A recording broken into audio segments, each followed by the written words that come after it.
Então, pessoal, eu trouxe um exemplo para vocês de cálculo de um delineamento em DBC, tá? Para que vocês possam entender essa separação em blocos, né? A distribuição dos dados também e como a gente calcular os nossos cálculos estatísticos para um experimento em DBC, tá?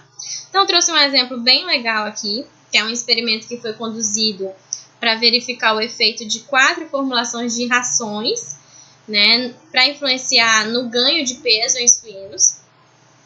E aí o pesquisador ele tinha 24 suínos com idades diferentes, variadas, né? Como vocês podem ver, ó, a gente tem uns porquinhos bem maiores e tem os porquinhos menores. Isso é representado por idade. Então, quanto menor, menor a idade. Quanto maior, maior a idade. Tá certo? Como ele tem idades diferentes, né? Esse é o ponto heterogêneo. Esse é o fator heterogêneo para esse pesquisador. Então, ele tem animais de idades diferentes. Então, o que ele fez? Para homogeneizar essa heterogeneidade, o que o pesquisador fez? Ele dividiu em 6 blocos essas unidades, na verdade, essas idades para esses animais. Então, eu vou ter 6 blocos, onde cada bloco vai receber uma idade de suínos, tá? Então, vejam só, eu tenho o bloco 1, que tem uma idade, eu tenho o bloco 2, que tem outra idade, eu tenho o bloco 3, que tem outra idade, tenho o bloco 4, tenho o bloco 5 e o bloco 6, que são suínos com idades diferentes. Então, os blocos aí, pessoal, vieram para homogeneizar essa heterogeneidade de idade, tá? Então, muito importante que vocês observem o porquê que o pesquisador, né, homogeneizou, utilizou esse experimento em blocos, tá? Quando trabalhando com suínos, tá certo? Então, não só a campo, a gente precisa... Às vezes eu dou muito exemplo de campo, mas outras características que podem ser heterogêneas no teu experimento, você pode estar trazendo um DBC para esse experimento justamente para controlar essa heterogeneidade, tá bom? Então, uma coisa importante que vocês devem sempre não esquecer é que a gente precisa testar as hipóteses antes de trabalhar o resultado do experimento, né? Então, a gente sabe que as hipóteses, elas vêm antes de a gente saber o resultado, porque não tem importância eu testar a hipótese depois que eu tenho o resultado. Qual a importância teria de vocês me julgarem boa ou não se vocês já me conhecem? Então, vocês não precisariam julgar hipótese para mim, né? Porque às vezes vocês já me conhecem, então não tem razão. Então, as hipóteses, elas só são julgadas antes de você saber a realidade, né? Então, para o DBC, pessoal, a gente tem duas hipóteses, né? Tanto para tratamentos quanto para blocos. Então, para esse experimento, quais seriam as duas hipóteses? H0, né? Onde a hipótese sugerida seria não há diferença entre as médias do tratamento, ou seja, todas as rações influenciam do mesmo modo no ganho de peso. Ou a H1, que seria a hipótese alternativa, né? Onde pelo menos a média de um dos tratamentos se difere das demais. Ou seja, pelo menos uma dessas rações vai influenciar no ganho de peso para esses suínos, tá? Então, é isso que eu quero que vocês tenham em mente, que a hipótese, ela vem antes de você saber o resultado. Quem de vocês pode me dizer qual dessas rações, ó? Eu tenho 4 rações, tá? Essas 4 rações, elas vão ser distribuídas, né, para os meus animais, tá? De idades diferentes, né? Então, olha só. Eu tenho a ração A, eu tenho a ração B, a ração C, a ração D. Então, quem de vocês, antes de fazer esse experimento, antes de calcular os dados desse experimento, pode me dizer qual dessas rações vai ser ideal para influenciar no ganho de peso? Vocês não sabem. Só existem 2 possibilidades de resultado para esse experimento, ou H0 ou H1. Ou seja, ou nenhuma dessas rações vai influenciar no ganho de peso, ou pelo menos uma dessas rações vai influenciar. É isso que a gente espera. No final, a gente tem que saber se a gente aceita H0. Ah, a H0 é a verdadeira, então eu aceito ela. Quer dizer que nenhuma ração influenciou no ganho de peso? Todas têm o mesmo efeito? Ou eu rejeito H0 e aceito H1, né? Quando eu afirmo que pelo menos uma das rações tem um efeito, sim, no ganho de peso para os suínos, né? Então, aí eu acabo rejeitando H0 e aceito H1. Então, é importante que vocês façam os pré-julgamentos, né, com H0 e H1, para no final, quando vocês terminarem de calcular a análise de variância, é que vocês vão dizer quem vocês aceitam e quem vocês rejeitam, tá? Como em DBC, os blocos também são importantes a gente avaliar, tá? Então, para blocos, eu também tenho duas hipóteses, né? Quando eu faço a particularidade, eu individualizo a minha área em blocos, o que eu estou também fazendo? Eu estou testando minhas hipóteses, tá? Por quê? Porque pode ser que não há diferença entre as médias dos blocos, ou seja, os blocos não apresentam heterogeneidade a ponto de afetar o meu experimento, tá? Às vezes eu tenho uma área que ela vai ter a sua heterogeneidade, mas será que aquela heterogeneidade ela vai afetar a ponto de trazer um resultado não realístico para o meu experimento, tá? Ou pode ser H1, onde pelo menos a média de um dos blocos realmente se difere dos demais, né? Ou seja, pelo menos um dos blocos apresenta essa heterogeneidade. Isso pode causar um efeito no resultado do teu experimento. Então, é importante que a gente saiba se o bloco foi significativo ou não. Porque quando o bloco dá significativo, isso quer dizer que realmente tem heterogeneidade na minha área. Agora, quando o bloco não dá significativo, isso significa que a minha área ela tem heterogeneidade, mas não é capaz de afetar o resultado do meu experimento. Então, os blocos eles não apresentam tanta heterogeneidade assim, tá? Então, estatisticamente, eles não têm, eles apresentam homogeneidade, tá? Estatisticamente, tá bom? Então, vamos lá. Para esse experimento, né, a gente tem os dados. Essa aqui é a nossa tabelinha, como a gente vai trabalhar os exercícios em cima, tá? Então, aqui na linha eu tenho meus blocos, na verdade, na coluna, né, eu tenho meus blocos. Para esse experimento eu tenho 6 blocos. Os blocos, pessoal, eles vão ser como as repetições. Lá no DIC, aqui seria as repetições, né? Então, quando eu divido a minha área em blocos, eu estou dizendo que aqueles blocos eles têm o mesmo efeito da repetição, tá bom? Na linha eu vou ter minhas rações, tá? Então, eu tenho 4 tipos de ração, que vai ser os meus tratamentos, tá certo? Então, aqui eu coloquei os meus dados. Então, os meus dados estão aqui dentro do meu quadro rosa, tá? Eu tenho aqui a minha soma para cada tratamento, né? Que é a minha soma total. E eu tenho aqui o meu G ao quadrado. Na verdade, o meu G, né? Que é o meu total, a minha somatória para o total dos tratamentos. Tá certo? Então, vamos lá fazer os cálculos para vocês verem que não tem diferença, né? Não tem tanta loucura. Na verdade, não existe nenhuma grande diferença entre DBC e DIC, tá? Então, o que vai diferenciar aqui é o cálculo para blocos, tá bom? Então, a gente tem aqui a tabela de análise de variância. E para vocês entenderem, ó, segue os mesmos cálculos. Grau de liberdade, soma de quadrado, quadrado médio, F calculado, tá?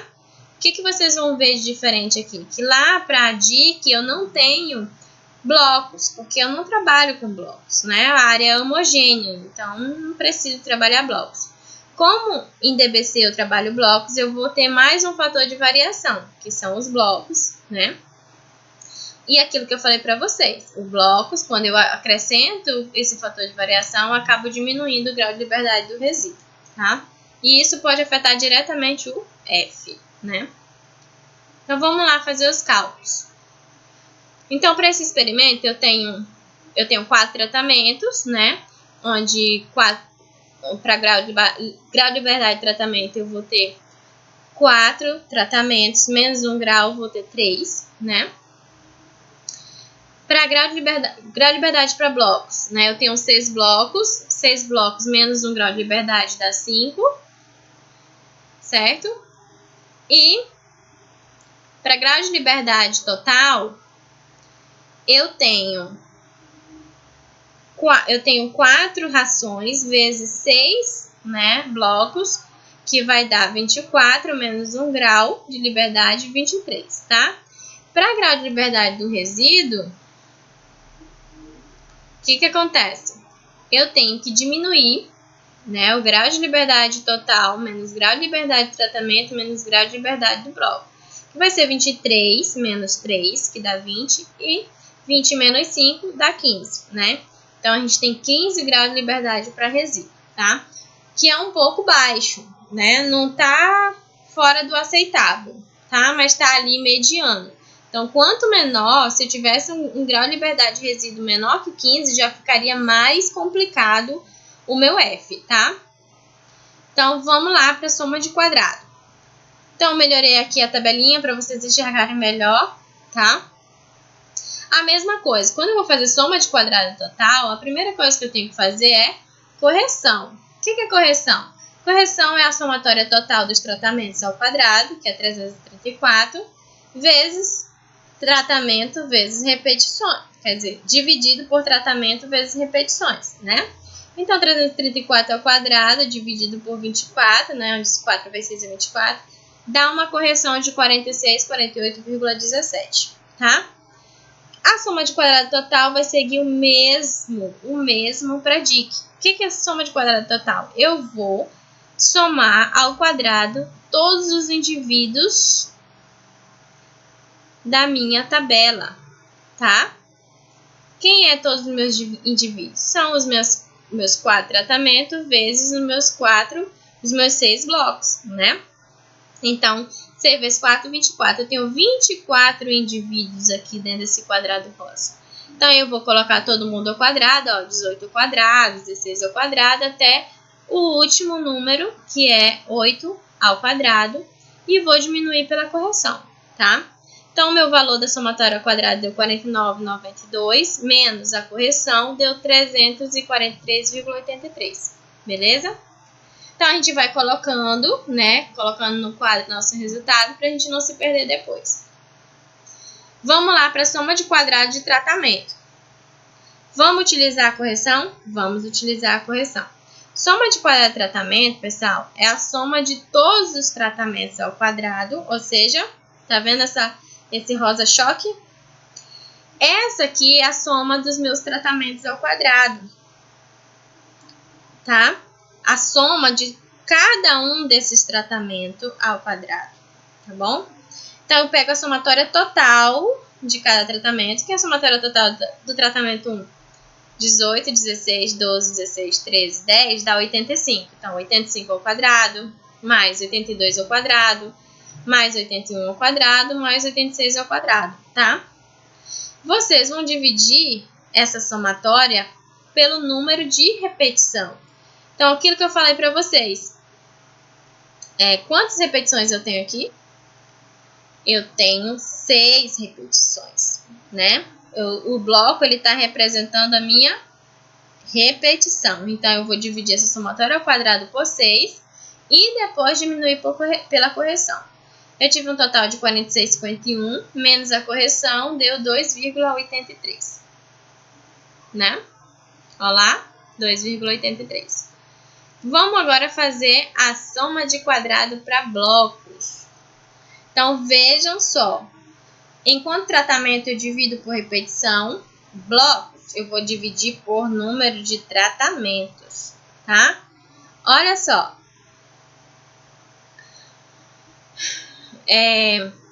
Eu vou somar eu vou somar todos os blocos ao quadrado, né? Qual é o resultado para minha somatória de blocos? Eu tenho aqui, ó, bloco 1, que é oriundo da ração 1, ração 2, ração 3, ração 4, né? Cada bloco vai receber todas as rações, não é isso que eu falei para vocês? Então, o bloco 1 recebe as 4 rações, o bloco 2 recebe as 4 rações, então eu vou somar esses valores que são oriundos para cada ração, tá? Por isso que 18, 17, 17, 17, 69. Então, eu vou fazer a somatória ao quadrado de 69, que é para o bloco 1, 67 para o bloco 2, 64 para o bloco 3, 60 para o bloco 4, 43 para o bloco 5 e 31 para o bloco 6, tá? Por isso eu divido por tratamento, porque esses valores, 69, tá vindo do somatório de cada tratamento, tá? Ó, da ração 1, ração 2, ração 3, ração 4, deu 69, tá? Então, divido pelo número de tratamentos, que é 4, e depois diminuo pela correção. Então, eu tive um valor de 49,39 menos a correção, deu 290,83, tá? Para fazer a soma de quadrado do resíduo, é o mais facinho, tá? Por quê? Porque eu vou diminuir a soma de quadrado total, menos soma de quadrado de tratamento, menos soma de quadrado de bloco, que no final eu vou ter 50,17, tá? Que eu já coloquei aqui. E aí, a gente segue para quadrado médio, tá? Então, para fazer quadrado médio, a gente vai dividir soma de quadrado de tratamento, quadrado médio de tratamento, né? Soma de quadrado de tratamento dividido por grau de liberdade de tratamento. Então, 2,83 dividido para 3 vai dar 0,94. Quadrado médio para blocos, como é que a gente vai fazer? A gente vai dividir 290, que é soma de quadrado de blocos, dividido por grau de liberdade de bloco. Então, veja, gente, se a gente está fazendo quadrado médio de tratamento, a gente vai usar todos os valores que são referentes a tratamento. Se a gente está trabalhando quadrado médio para blocos, a gente vai trabalhar todos os valores que são referentes para blocos, tá? Então, 290,83 dividido por 5 vai dar 58,16, tá bom? Quando eu quero trabalhar agora quadrado médio para resíduo, né? O que eu vou fazer? Dividir soma de quadrado de resíduo por grau de liberdade do resíduo. Então, 50,17 dividido para 15 dá 3,34. A gente não tem quadrado médio para total, certo? Então, e agora? O que a gente vai fazer? Agora, a gente vai trabalhar o F, né? O teste F. Então, a gente vai ter teste F para tratamentos e para blocos, tá? Que a gente quer ver essa diferença, né? E o resultado de significância para esses dois fatores de variação. O restante não me importa. Eu não tenho F para resíduo nem F para total, tá? Como é que eu faço o cálculo? Eu vou para F de tratamento, eu vou dividir quadrado médio de tratamento por quadrado médio do resíduo, tá? Ou seja, 0,94 dividido por 3,34, que tá aqui, ó. Que deu igual a... rapidinho que acabou...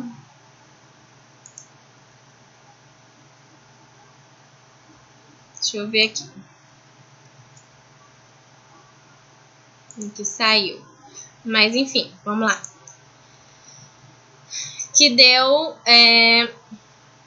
0,28, tá? Para F, para blocos, né? A gente vai dividir quadrado médio para bloco dividido, né? 58,16, que é quadrado médio para blocos, dividido por quadrado médio do resíduo, tá? Que é 3,34. Então, deu um valor de 17,41. Não é 71 aqui, tá, pessoal? Eu errei. O que a gente vai fazer? A gente vai fazer a comparação do F calculado com o F tabelado. Tanto para tratamento quanto para bloco, tá? Então, vocês vão utilizar a tabela de F justamente para que vocês possam compreender, né, essa comparação lá do F calculado com o F tabelado. É igualzinho ao DIC, igual vocês fizeram, tá? Então, não tem diferença nenhuma. Vamos lá comparar? Então, vamos lá, ó. A comparação do F calculado com o F tabelado. Então, para tratamentos, vamos aqui, ó. Eu tenho um F calculado de tratamento de 0,28, que ele é menor que o F tabelado a 5%, que deu 3,29, e a 1% que 1% que deu 5,42. Ó, como é que acha o F tabelado para tratamento? Grau de liberdade do tratamento por grau de liberdade do resíduo. Então, 3 por 15. A 5% deu 3,29 e a 1% deu 5,42. Porém, a gente sabe que se o F calculado for maior que o F tabelado, é significativo. Agora, se o F calculado for menor que o F tabelado, não é significativo, que é o nosso caso. 0,28 não é menor que 3,29 e menor que 5,42? Então, o meu F não é significativo. Para ser significativo, o meu F teria que ser maior que esses valores, tá? Diferente para o F para blocos, tá? Então, aqui, ó, para F para tratamento, o meu teste F não deu significativo. Para blocos, vamos ver se esses blocos realmente têm heterogeneidade? Então, vamos lá. Para calcular o F, achar o F tabelado para blocos, como é que eu acho? Grau de liberdade de blocos, que é 5, por grau de liberdade de resíduo, que é 15. 5 por 15. Então, a gente observa aqui que 17,41, que é o meu F calculado, é maior que 2,90 a 5% e 4,56 a 1%. Isso quer dizer que o F calculado é maior que o F tabelado. Portanto, bloco é significativo a 1%, né? Por quê? Ele foi significativo tanto a 5% como a 1%. Porém, a gente escolhe a menor margem de erro, que é 1%, né? Então, o que a gente tem de resultado aqui, pessoal? A gente tem de resultado, né, que para tratamentos não teve significância para os tratamentos que eu utilizei, tá? E realmente bloco foi significativo. Por quê? Porque as idades, né, que foram separadas em blocos, elas são sim um fator de heterogeneidade e isso poderia afetar o meu experimento. Então, tá certíssimo esse experimento em blocos, tá bom? Uma coisa importante que vocês devem observar agora. Toda vez eu falo isso para vocês. A gente trabalha os cálculos, faz direitinho, vocês conseguem calcular, mas e aí? Consegue me passar uma interpretação desse resultado? Então, o que a gente está observando aqui? Agora que a gente tem um resultado, a gente precisa dizer qual é a hipótese que a gente deve aceitar ou rejeitar, tá certo? Então, é através desses cálculos, pessoal, né, que vocês fazem mecanicamente, manualmente, né? Esse resultado que vocês transferem através dos cálculos, o mais importante é a interpretação deles, né?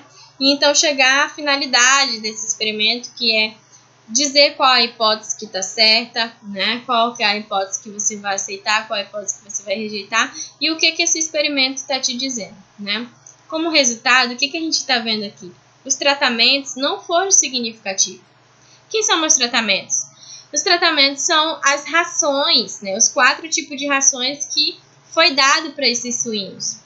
E o que isso significa quando não dá significativo? Isso significa que H0 é verdadeira, ou seja, todas as rações elas influenciam do mesmo modo no ganho de peso, ou seja, as médias dos tratamentos elas não têm diferença, elas são iguais. Então, as rações, os 4 tipos de rações que o pesquisador deu para os suínos, ele não influencia no ganho de peso para esses suínos, tá? Então, não existe nenhuma dessas rações que superou, que dê um ganho de peso maior para esses suínos, tá? Independente da idade, tá certo? É isso que vocês devem interpretar, é isso que vocês devem saber quando terminar de fazer um cálculo, interpretar os resultados de vocês. Então, qual é a hipótese que você vai aceitar e rejeitar diante desse resultado para tratamentos? Então, como conclusão, né, como a estimativa de F calculado para tratamento foi menor que o valor para F tabelado ao nível de 5 e 1%, então a gente vai aceitar H0, onde a gente tá credibilizando que todas as ações influenciam do mesmo modo no ganho de peso, né? E a gente rejeita H1. Por quê? Por que a gente rejeita H1? Porque não tem nenhuma ração que seja mais influente que a outra. Por isso que a gente rejeita H1. Então, a nossa hipótese verdadeira é H0, tá? Logo, não há diferença entre as rações para influenciar no ganho de peso, tá bom? E para blocos, pessoal? A gente viu que para blocos deu significativo, né? Isso quer dizer que o nosso H0 será rejeitado, tá? E H1 será aceitado. Por quê? Porque existe diferença, existe heterogeneidade nos blocos, por isso que deu significativo. Se existe diferença, H1 é verdadeiro. Ó. Por quê? Porque pelo menos a média de um dos blocos se difere das demais, né? Ou seja, pelo menos um dos blocos apresenta heterogeneidade, tá? Então, isso confirma essa heterogeneidade nos meus blocos, né? Nessa minha área, nessa minha característica que eu dividi em blocos por conta da heterogeneidade, tá bom? Então, como conclusão, né, como a estimativa de F calculado para blocos foi maior que o valor para F tabelado ao nível de 5% e 1%, rejeita-se H0, né, porque os blocos não apresentam, eles não são homogêneos, né, e aceita-se H1. Logo, existe diferença entre os blocos apresentando heterogeneidade. É só isso, pessoal, que vocês devem entender. Ó, se tratamento tivesse dado significativo, eu iria pedir para vocês fazerem o teste de Tucker, tá? Porém, eu não vou pedir que vocês façam o teste de Tucker para esse experimento. Por quê? Porque os tratamentos não deram significativo, logo todas as reações têm o mesmo efeito, logo elas têm as mesmas letras, né? Isso eu já expliquei para vocês. Então, quando os tratamentos não dão significativo, isso significa, por exemplo, que eu vou mostrar para vocês aqui, que a ração 1 recebe letra A, a ração 2 recebe letra A ração 3 recebe letra A e a ração 4 recebe letra A. Por que todos recebem letra A, professora? Porque os tratamentos não foram significativos. Quando os tratamentos não dão significativo, isso significa que os tratamentos são iguais. E se são iguais, recebem letras iguais, tá? Então, o nosso resultado ficaria assim, tá? Ração A, ração 2A, ração 3A, ração 4A, ou seja, não existe diferença entre elas, não tem uma ração melhor que a outra para influenciar no peso. Se não é significativo, todas recebem a mesma letra, tá certo? Por isso que eu não pedi o teste de Tucker para vocês, tá bom? Vou passar exercício para vocês, tá? E aí, se der significativo, vocês fazem o teste de Tucker. O teste de Tucker não vai mudar nada para blocos, vai ser a mesma coisa como vocês fazem para DIC, tá? E aí vocês fazem o teste de Tucker se o resultado for significativo para tratamento, tá? No exemplo no exercício que eu vou postar lá no portal. Beijinhos, até mais!